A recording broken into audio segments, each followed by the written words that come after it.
Malaking bahagi ng Maguindanao del Sur ang pinahirapan ng malawakang pagbaha dahil sa epekto ng Intertropical Convergence Zone o ITCZ. Isa riyan ang munisipalidad ng Datupiang na isinailalim pa sa state of calamity. Agad naman naghatid ng tulong ang inyong GMA Kapuso Foundation. Bangka ang tanging transportasyon papasok at palabas ng Sitio Kakal, Barangay Papakan sa bayan ng Sultan sa Barungis, Maguindanao del Sur. Kaya ang ilan, pagbabangka ang pangunahing kabuhayan. Gaya ni Kepbo na kumikita ng 250 piso kada araw. Pero humina raw ang kanyang kita ngayong buwan. Tumaas kasi ang ilog at bumaha dulot ng malalakas na pag-ulan doon noong nakaraang linggo.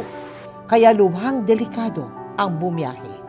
Hindi rin nakaligtas sa masamang panahon ang mga pananim. Namatay yung palaya namin, nakuha ng baha. So wala na.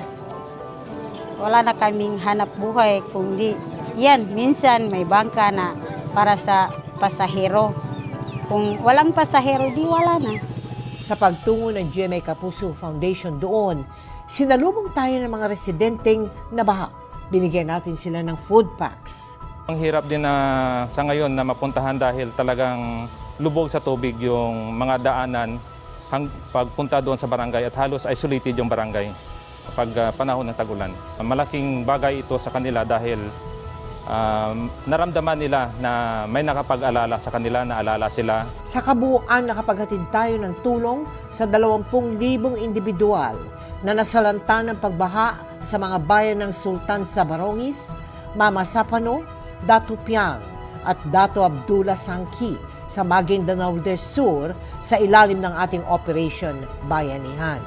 Kami po at ang buong komunidad ng Datupiang ay nagpapasalamat sa GMA Kapuso Foundation, lalong-lalo na po kay Ma'am Mel Tiangco. Kayo po yung nagbibigay parate ng unang tulong sa amin po sa Datupiang.